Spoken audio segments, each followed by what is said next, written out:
All right, let's talk some Eagles here. You're watching Eagles Now. My name is Chase Sr. It is a Thursday, August 21st. Coming up here on the show, a lot to get to. Unfortunate injury news on wide receiver Johnny Wilson, who is having a really good training camp in preseason here in year two. Howie Roseman now looks even smarter making this John Metchie trade because that came before Johnny Wilson got carted off on Tuesday. Also, a safety could be available if the Eagles want to make a trade to fortify that position or if the Andrew Mukuba situation is in a bad spot. Before we get into all of that, coming to you from the crib because I was not in the office or at the Chat Sports studios today because we'll be in the studios tomorrow. Watch party, Eagles-Jets preseason finale. Myself and Chip will be live an hour before kickoff for a pregame show. We'll stay live for the game, react to everything with the postgame show, probably do a 53-man roster projection, final one before roster cuts are going to have to be finalized for all teams across the NFL on Tuesday. So over the next few days and really every single day, because this is what we do, some fantastic coverage coming your way. That's why you lock us in. You hit that subscribe button as we close in on 125,000 subscribers. So to this breaking news that broke a little bit earlier today, I was on a run training for a High Rocks competition in November, so really prioritizing a lot of workouts and fitness while talking football, of course, every day here on the show. And Jeff McClain of the Philadelphia Inquirer broke the news that wide receiver Johnny Wilson, who was carted off during training camp on Tuesday, and we talked about it Tuesday, breaking news. Wednesday, we got an update that it was a knee and ankle injury. Today, the report from McClain that Johnny Wilson is out for the year. So he'll undergo season-ending knee and ankle surgery after he was carted off. And so obviously he needed the cart to get off the field. It was that serious, and we had an indication that it could be serious, but knee and ankle surgery. None of the reports from any of the media members or the team had indicated that the play in which he got hurt was a violent one. But look, I don't know what happened, but he's a big dude. 6'6", 227 pounds. And so how does he recover off knee and ankle surgery? How does that impact his game? Because he's a huge, massive wide receiver, literally one of the tallest wideouts in the game. When he was drafted last year, he was the tallest wide receiver in football. So how does he come off of those surgeries? What are the specific injuries? Eagles haven't unveiled that or revealed that, nor has Jeff McClain. All we know is that Wilson is out for the year. Bummer for him because in that first preseason game, man, he was impressive. 3 catches, 73 yards. All of those grabs were high-level, elite receptions. I mean, going up and getting it, climbing the ladder, head-topping DBs, snatching it off their helmets, 2 Randy Moss-like grabs downfield. Great throws from Tanner McKee, but great job by Johnny Wilson to play up to his size and finish those plays. And then his last reception, one of those anticipatory throws from Tanner McKee where he threw it toward the left sideline, and Wilson, back shoulder ball, twisted, grabbed it, used his wingspan in order to reel that ball in. And what I loved from that game from Wilson was that when he was at Florida State, before that Arizona State, always had size. Freak.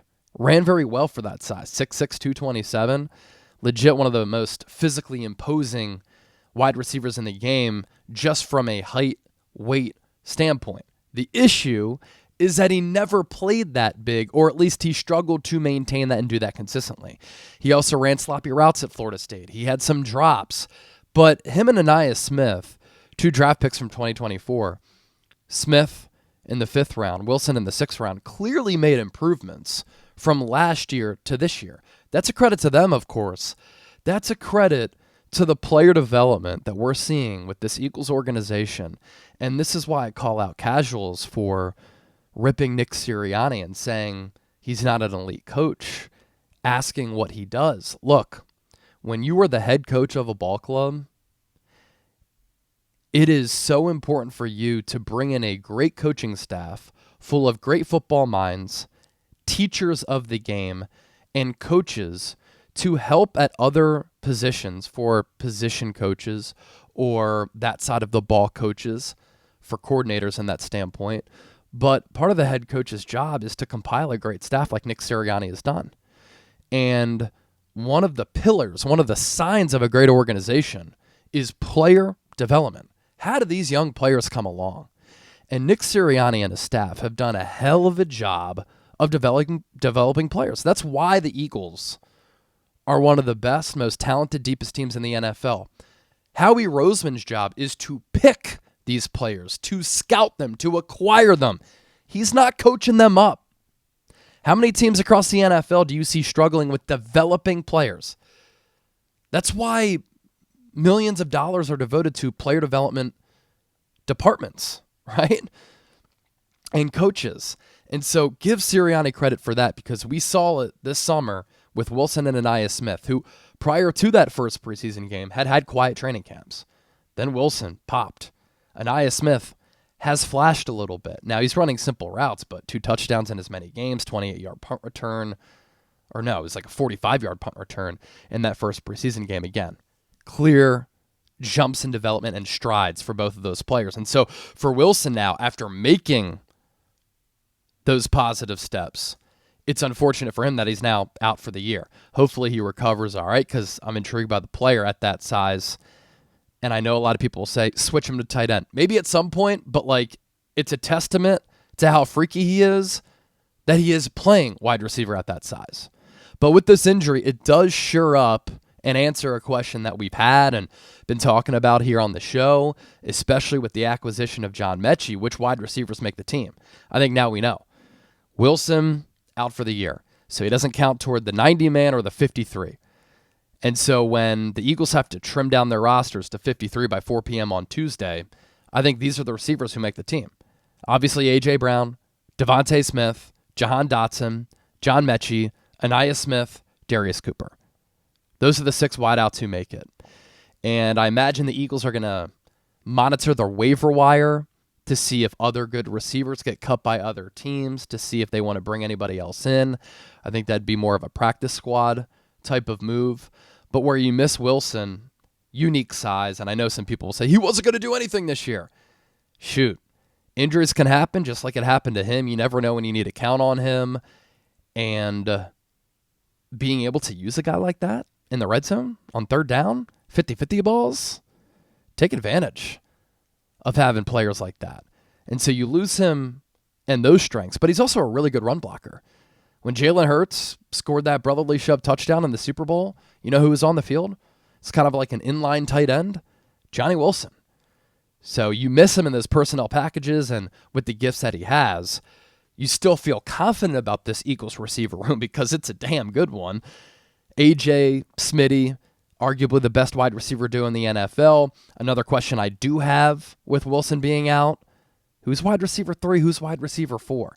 Jahan Dotson has had a really good spring and summer, more comfortable in this scheme with Jalen Hurts in this offense. He's in a contract year. I think he's a solid player.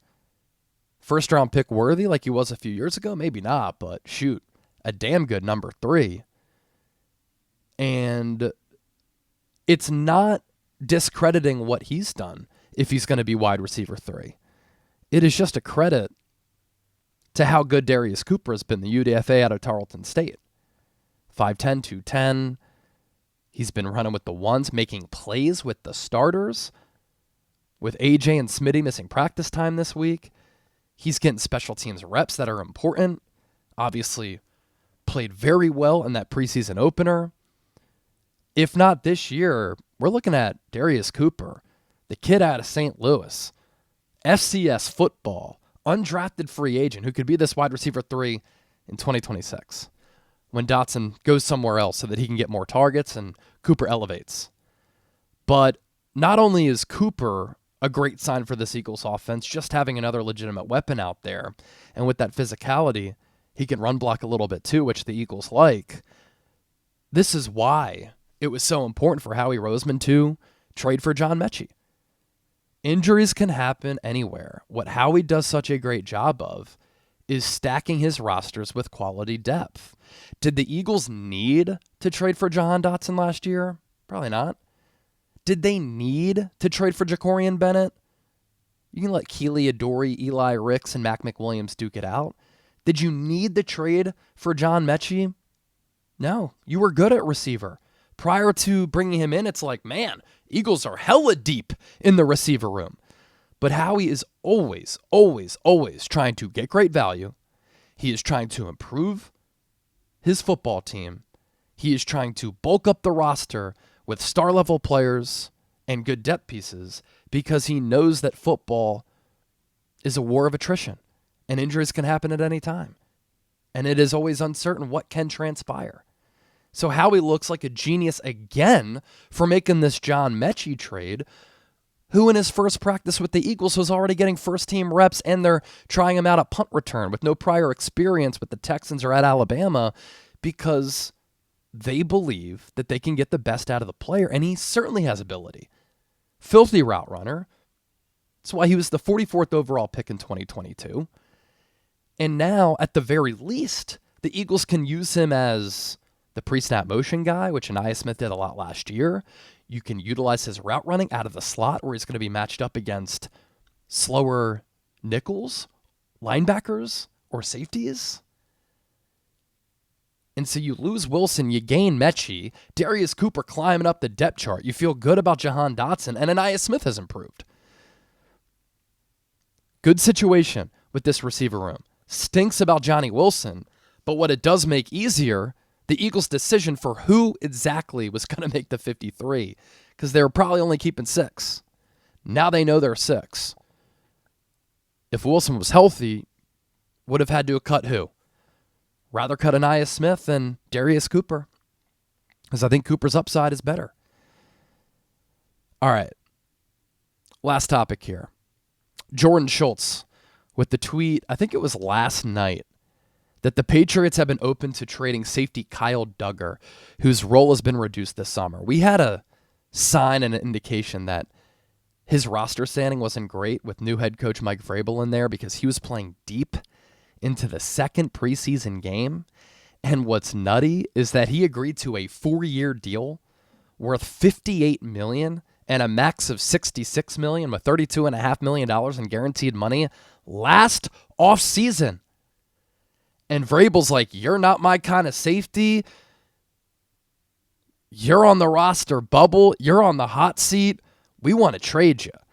Pretty crazy development for New England because Duggar's played some really good football. Still viewed as talented, impactful guy. Several teams where he'd be a better scheme fit. The contract definitely going to complicate things because that's a lot of dough.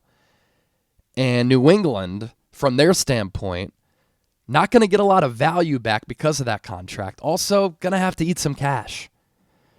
Why the Eagles could be involved here, and this is for the why do you talk about trade buzz? It never happens. Well, Howie's made 2 trades in the month of August alone for Jacorian Bennett, who could start, and John Metchie, who could be your wide receiver 4 and get snaps that are meaningful this year.